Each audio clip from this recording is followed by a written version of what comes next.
en Benzini con Todo.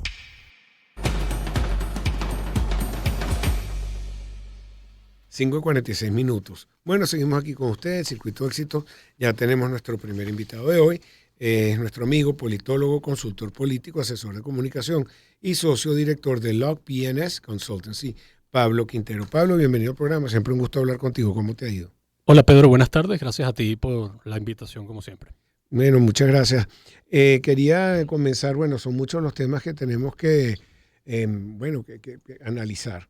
El primero, yo quisiera empezar por el tema de los Estados Unidos, también de Francia. ¿Por qué por ahí? Porque nosotros solamente vemos el bosque de aquí, no vemos los pinos, ni vemos lo que está pasando en el mundo y todo tiene que ver. Por ejemplo, el debate de los Estados Unidos, que tienen una gran suerte, ese pueblo americano, de que pueden ver un debate, que nosotros tenemos años que no se hace un debate, pero de ningún tipo. Tuvimos un debate, sí, de la oposición, interesante, pero no hemos tenido un debate en este momento que es una elección presidencial. También vemos como de repente un pueblo se voltea y iba ganando la ultraderecha en Francia y de repente, bueno, tienen otro, después de la segunda vuelta, un resultado completamente distinto.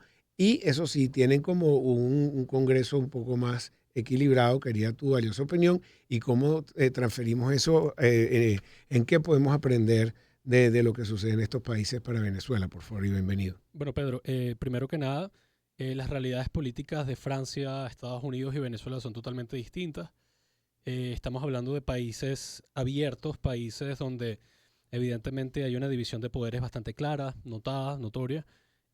También la realidad política francesa y la norteamericana está, diríamos, hay una completa libertad en cuanto a los procesos democráticos. Son procesos democráticos bastante limpios, son procesos democráticos donde los niveles de participación suelen ser altos y por supuesto el encuadre ideológico, es decir, las ideologías marcan esos procesos, están mucho más marcados.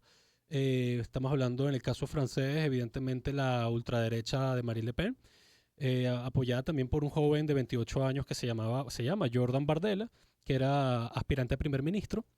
Y por supuesto, bueno, se fueron a elecciones, ganaron la primera vuelta, pero en la segunda se quedaron de tercer puesto. Ocupa el segundo lugar Macron, el partido de Macron, y Mélenchon, que estamos hablando de una izquierda claramente identificada. Por supuesto, esto, a ver, siempre en Francia, en ese tipo de sociedades, las las agendas sociales son totalmente distintas quizás a Latinoamérica. Evidentemente ya se habla de derechos, se habla de agenda verde, está muy marcada el tema de la ecología. Por supuesto el tema de los derechos y las libertades a las comunidades y a las minorías también. Diríamos que son, y bueno, por supuesto el tema de la migración, que no es una variable importante que no la podemos dejar a un lado, sobre todo en un país como Francia que vamos a llamarlo, sí, puede ser visto como víctima, pero también como gran receptor de muchas comunidades y de muchos migrantes de diversos países de la región allá en Europa.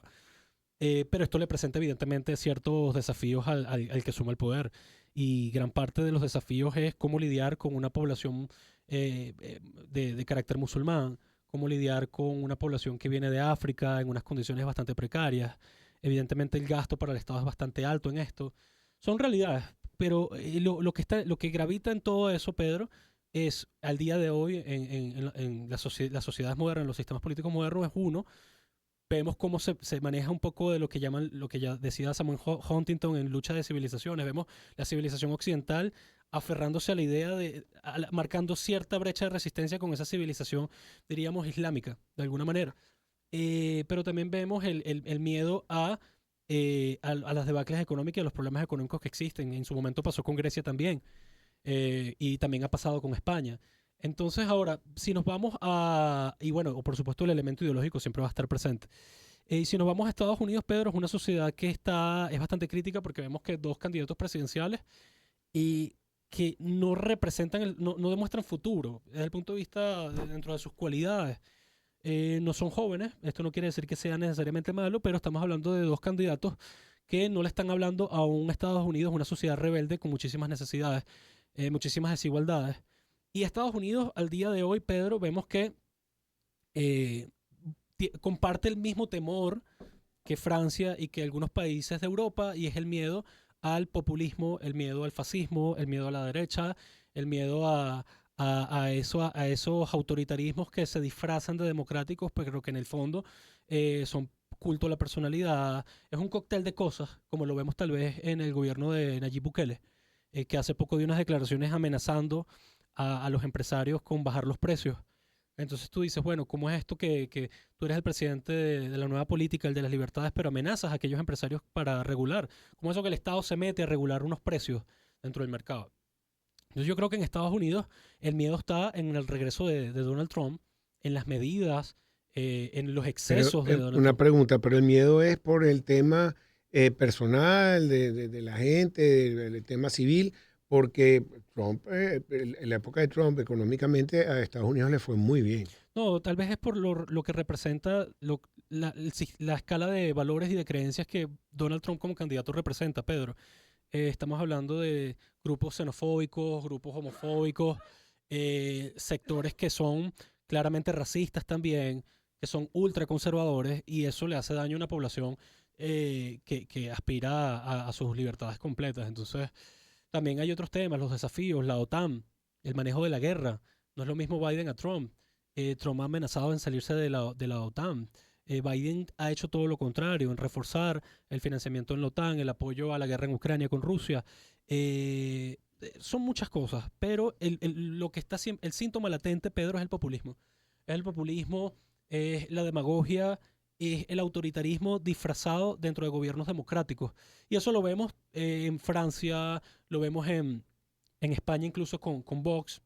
Y es algo bueno, que de alguna manera debe ser canalizado, evidentemente, por la vía del voto, por la vía de las elecciones, pero hay un cierto miedo a esos grupos radicales. Ahora, la conclusión del debate, bueno, obviamente ganó Trump y algunas líneas editoriales de revistas, The Economist, que es inglesa, The New York Times, y una cantidad de editores le pidieron, por favor, Biden, salte de la contienda. Sin embargo, hoy dice Biden a los legisladores demócratas, voy hasta el final para vencer a Donald Trump. Hemos oído eso aquí en Venezuela también, voy hasta el final.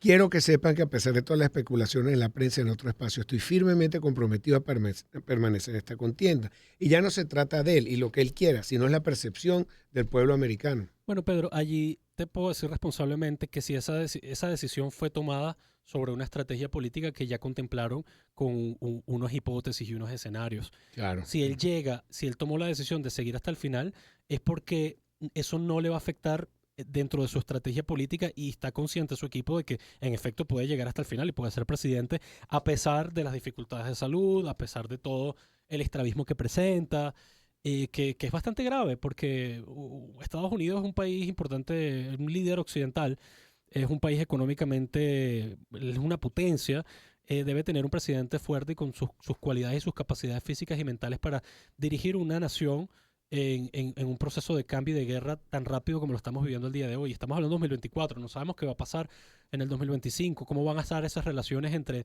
el líder de Corea del Norte o el presidente de Corea del Norte y Vladimir Putin, que hasta hace poco firmaron un acuerdo económico de cooperación en temas militares. Entonces, la pregunta que mucha gente se hace, ¿está Donald Trump en la capacidad de lidiar con esas alianzas?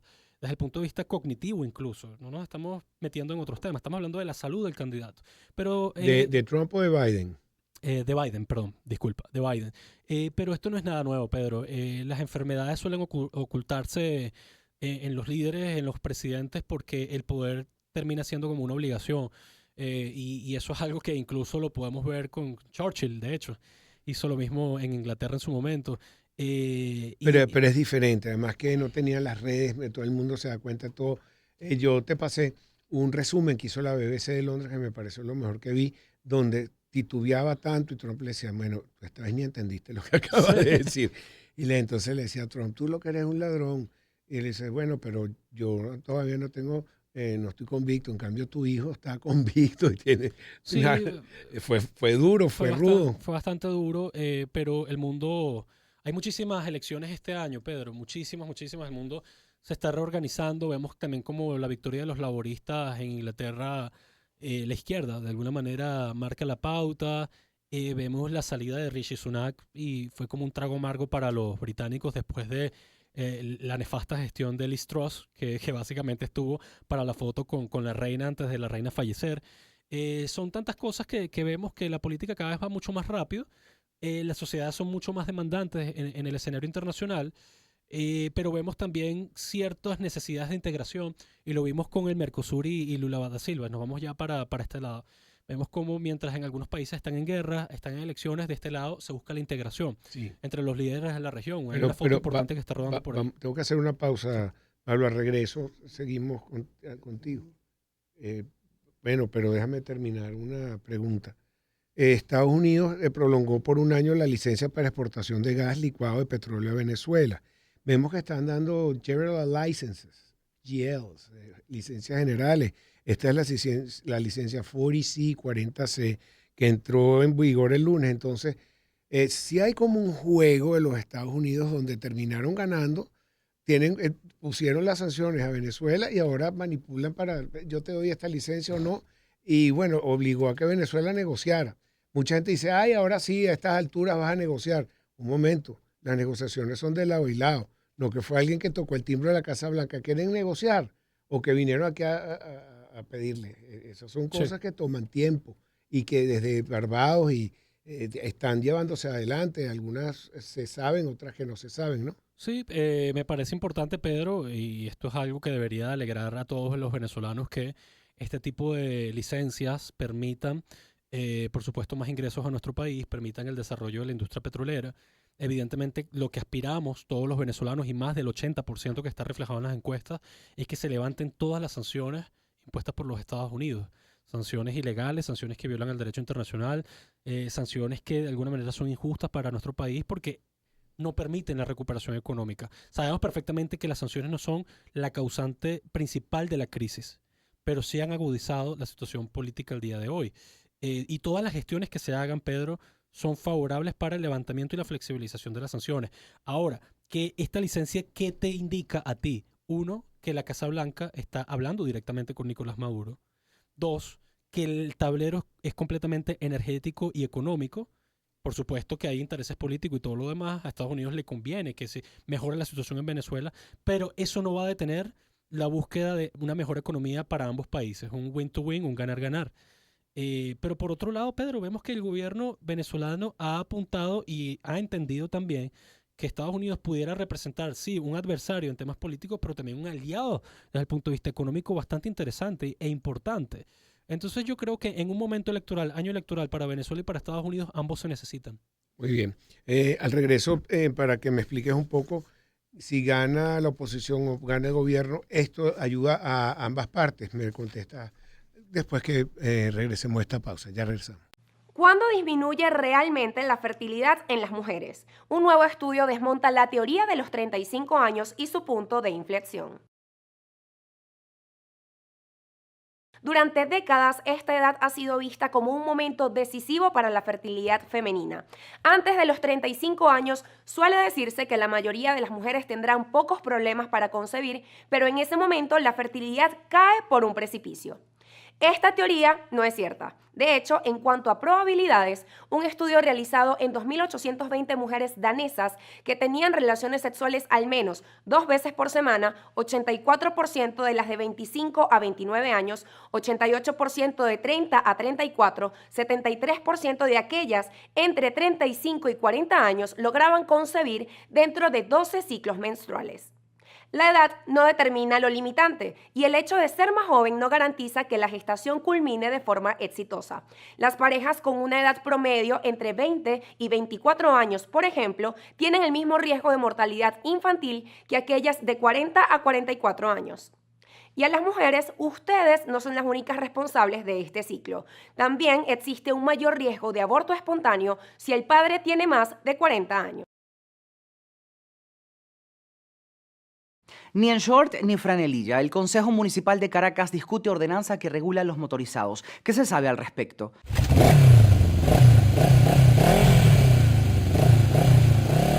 El pasado viernes se llevó a cabo una consulta pública para el proyecto de ordenanza que regula el uso y circulación de mototaxistas, así como las actividades donde se usan motocicletas en Caracas. Doralis Silva, presidenta de la Comisión de Transporte y Servicios Públicos del municipio Libertador, dijo que han estado trabajando en este documento desde hace más de año y medio y a su juicio se trata de un instrumento que busca normalizar todo lo que tiene que ver con el funcionamiento y operatividad de esta modalidad de transporte público y particular. Este proyecto tendrá una modificación en el Código de Vestimenta, donde destaca no conducir en short ni franelilla, usar zapatos cerrados, mantener siempre el cuidado de la higiene. De igual forma debe portar su documentación reglamentaria como la licencia de conducir, certificado médico, cédula de identidad y póliza de responsabilidad civil. Juan Carlos Chile, motorizado de la parroquia El Recreo, aseveró que están poniéndose a ley y reconoció que en ocasiones este gremio ha causado desorden. Por su parte, Gustavo Martínez, también motorizado e impulsor de este proyecto, indicó que buscan la mejoría y que se aplique lo que se tenga que aplicar.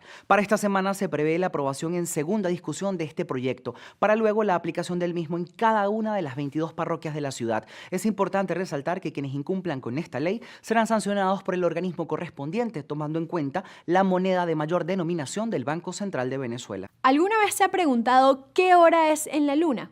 Yo tampoco, pero puede que pronto este interrogante tenga sentido.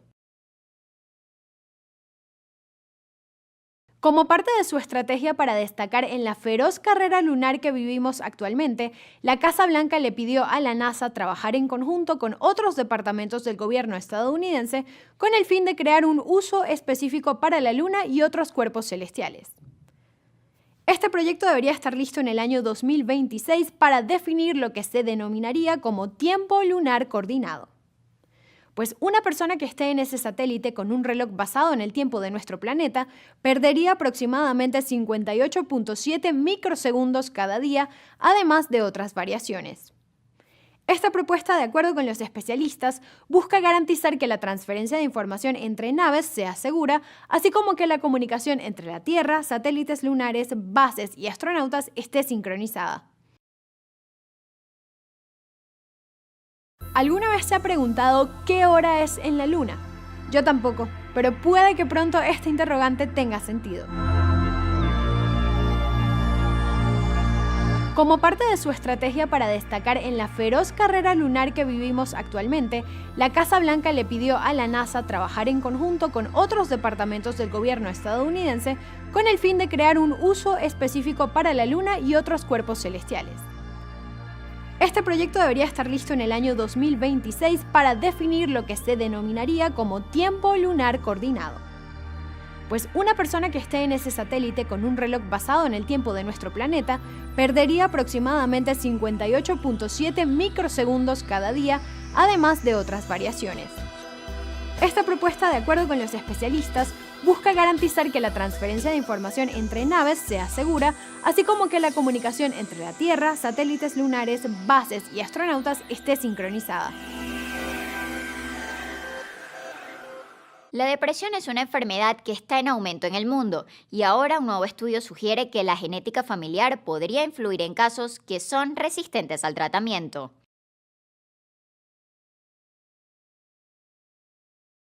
La investigación llevada a cabo en Taiwán reveló que los familiares de primer grado de personas con depresión resistente al tratamiento presentan hasta 9 veces más riesgos de desarrollar esta forma severa de depresión en comparación con aquellos sin antecedentes familiares. La llamada depresión resistente al tratamiento se define por la falta de respuesta a al menos 2 antidepresivos distintos, lo que supone un gran desafío tanto para el paciente como para el profesional de salud que lo atiende. Los científicos revelaron además que quienes llevan la carga genética también presentan un riesgo significativamente mayor de sufrir otras afecciones psiquiátricas como ansiedad, trastorno bipolar, trastorno obsesivo-compulsivo y trastorno por déficit de atención e hiperactividad. Para el estudio se analizaron registros médicos de más de 21.000 personas diagnosticadas, lo que lo convierte en una de las investigaciones más amplias y detalladas sobre esta enfermedad.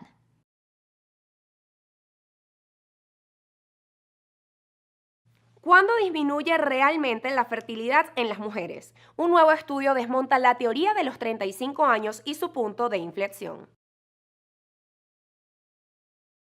Durante décadas, esta edad ha sido vista como un momento decisivo para la fertilidad femenina. Antes de los 35 años, suele decirse que la mayoría de las mujeres tendrán pocos problemas para concebir, pero en ese momento la fertilidad cae por un precipicio. Esta teoría no es cierta. De hecho, en cuanto a probabilidades, un estudio realizado en 2.820 mujeres danesas que tenían relaciones sexuales al menos 2 veces por semana, 84% de las de 25 a 29 años, 88% de 30 a 34, 73% de aquellas entre 35 y 40 años lograban concebir dentro de 12 ciclos menstruales. La edad no determina lo limitante y el hecho de ser más joven no garantiza que la gestación culmine de forma exitosa. Las parejas con una edad promedio entre 20 y 24 años, por ejemplo, tienen el mismo riesgo de mortalidad infantil que aquellas de 40 a 44 años. Y a las mujeres, ustedes no son las únicas responsables de este ciclo. También existe un mayor riesgo de aborto espontáneo si el padre tiene más de 40 años. Ni en short ni franelilla. El Consejo Municipal de Caracas discute ordenanza que regula los motorizados. ¿Qué se sabe al respecto?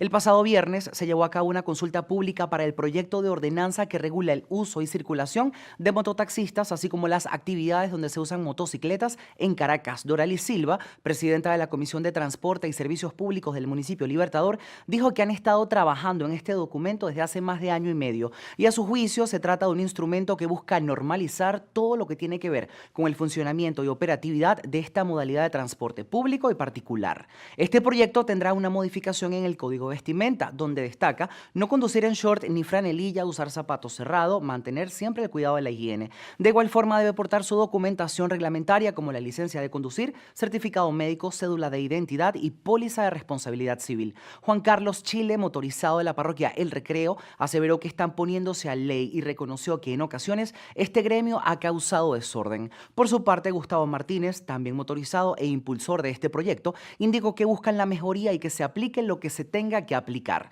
Para esta semana se prevé la aprobación en segunda discusión de este proyecto, para luego la aplicación del mismo en cada una de las 22 parroquias de la ciudad. Es importante resaltar que quienes incumplan con esta ley serán sancionados por el organismo correspondiente, tomando en cuenta la moneda de mayor denominación del Banco Central de Venezuela. ¿Alguna vez se ha preguntado qué hora es en la luna? Yo tampoco, pero puede que pronto este interrogante tenga sentido.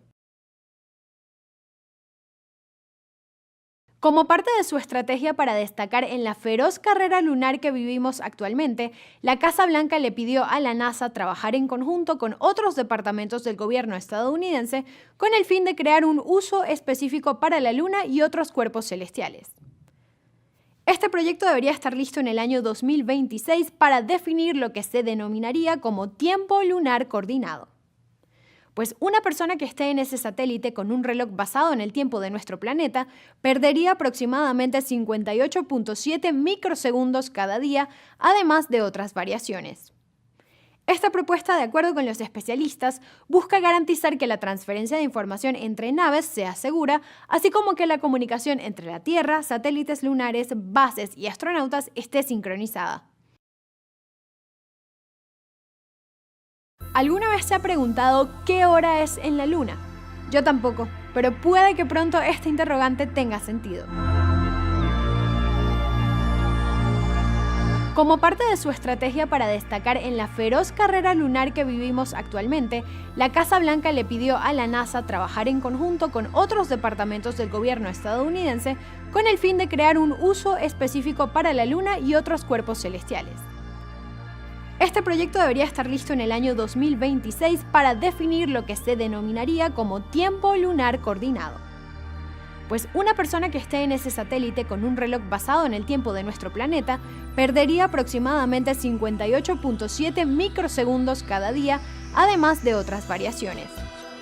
Esta propuesta, de acuerdo con los especialistas, busca garantizar que la transferencia de información entre naves sea segura, así como que la comunicación entre la Tierra, satélites lunares, bases y astronautas esté sincronizada. La depresión es una enfermedad que está en aumento en el mundo y ahora un nuevo estudio sugiere que la genética familiar podría influir en casos que son resistentes al tratamiento.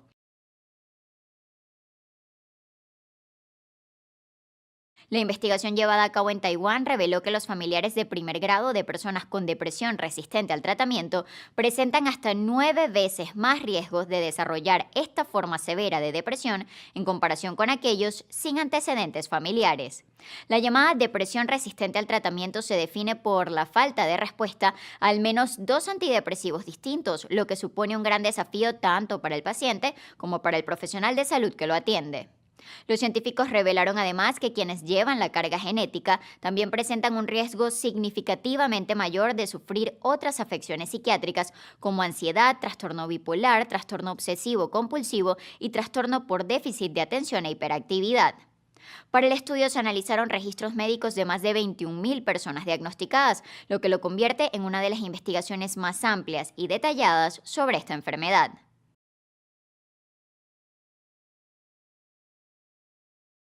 ¿Cuándo disminuye realmente la fertilidad en las mujeres? Un nuevo estudio desmonta la teoría de los 35 años y su punto de inflexión.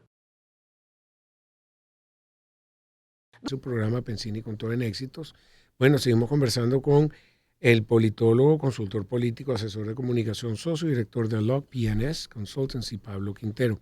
Estábamos hablando de, digamos, un tema al aire que, bueno, que las licencias se han ido otorgando, la licencia general 44, 41, y ahora sale esta para el gas natural, que a mí me parece personalmente importantísimo, porque eso es con Trinidad y Tobago, con una empresa tan importante como es la Shell, Campo Dragón, todo lo que significa, que debería ser un ejemplo para todo lo que debe abrir Venezuela con Guyana, la explotación de petróleo, porque son acuerdos con pozos que no podemos, de petróleo que no podemos explotar.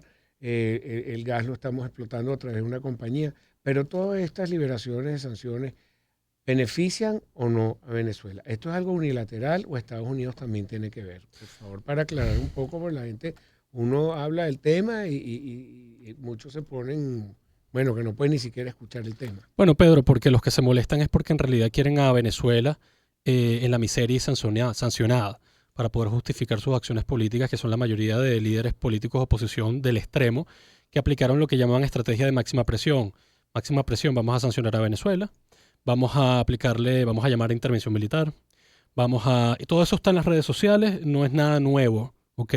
Acá en Venezuela, líderes políticos de la oposición del extremo, que no ven un país totalmente distinto, en el sentido de que un país donde se puedan tomar sus propias decisiones, un país donde no acompañe alzamientos militares, un país donde podamos hacer políticas sin sanciones, aplicaron lo que llamaba estrategia de máxima presión. Y pensaban que generando una hecatombe económica, eso iba a generar la salida del gobierno de Nicolás Maduro, cosa que no pasó y cosa que no va a pasar, Pedro. Esto es un gobierno que ha demostrado una fortaleza estratégica en diferentes áreas, desde el punto de vista económico, desde el punto de vista de la salud con el COVID, desde el punto de vista social. Tuvieron que subir el precio de la gasolina, lo hicieron. O sea, es decir, aquí el venezolano ha visto de todo, ¿ok? Ahora, si tú me preguntas y le preguntas, sales a la calle, a la gran mayoría de los venezolanos, más del 80% de los venezolanos, Pedro, según encuestas que tocan estos temas, está a favor del levantamiento de las sanciones. Y aquel que no está a favor del levantamiento de las sanciones es porque ni siquiera entiende el tema. ¿Ok?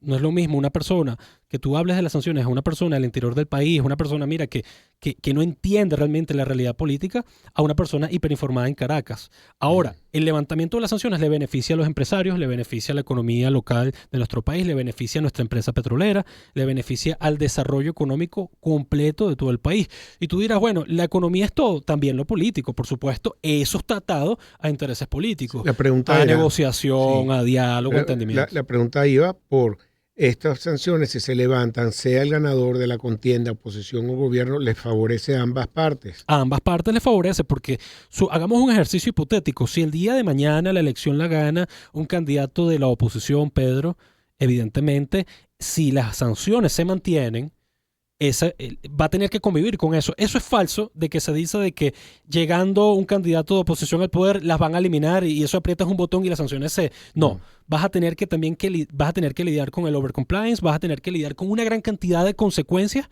que generan en un país sancionado. ¿Ok? Muchísimas limitaciones de recursos, de acceso. Es decir, no es fácil ni sencillo desmontar unas sanciones. Es fácil aplicarla, sencillo no es. Ahora, que llegue un candidato de oposición el 28 y el 29 de julio a la presidencia, ¿elimina por completo las sanciones? Absolutamente falso. Venezuela va a seguir estando sancionada. ¿Es de interés político y económico las sanciones solamente un asunto para el chavismo? No, para la oposición también. Por eso la oposición tiene que fijar, valga la redundancia, posición política sobre el tema de las sanciones, porque esto es algo que es condenable para todos los venezolanos. Llámese chavista, opositor, azul, amarillo, verde. Esto es un asunto de interés nacional. Ahora, tú que has hablado tantas veces con John Magdaleno, yo también lo he entrevistado, pero tiene tiempo que no viene.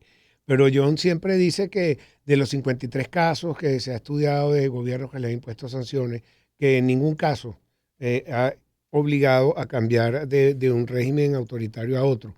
Y sobre todo que nosotros, una vez que tú entras en una de esas listas como país, es imposible casi salir de ellas. ¿Tú crees que tengamos la posibilidad de que seamos uno de los primeros países que nos quiten algún día esas sanciones o nos van a manipular por ahí? Mira, yo creo que, Pedro, se va a generar un alivio, se está generando un proceso de flexibilización, eso puede durar muchísimos años, muchísimos, porque también están anclados a la realidad geopolítica, a los intereses norteamericanos. Es decir, Venezuela tiene su economía, en el caso de las sanciones, dependiendo de los Estados Unidos, las decisiones que tomen allá. Porque el sancionador es el que tiene plena autonomía en sus decisiones. Ahora, ¿un país puede sobrevivir con sanciones? Por supuesto que ha pasado. Bueno, Cuba, pero Irán, China, lo malo es que Rusia. trae una opacidad que muchos países se ponen de ese lado. Nos pasó a nosotros en Venezuela, que se hicieron operaciones donde salían barcos y le cambiaban la pintura en medio del camino y era otra bandera y se vendía el petróleo. Y cualquiera puede hacer lo que sea cuando tú no estás auditado. No hay transparencia. Pero vamos a lo político. ¿Las sanciones son generadoras de cambios de gobierno? No. ¿Las sanciones generan transición política de gobierno? No. ¿Las sanciones van a mejorarle la calidad de vida a los ciudadanos? No. ¿Las sanciones son efectivas? ¿Es una estrategia positiva para lograr un cambio político? No, al final. Lo único es que logran de alguna manera generar tensión, presión dentro del gobierno para negociar.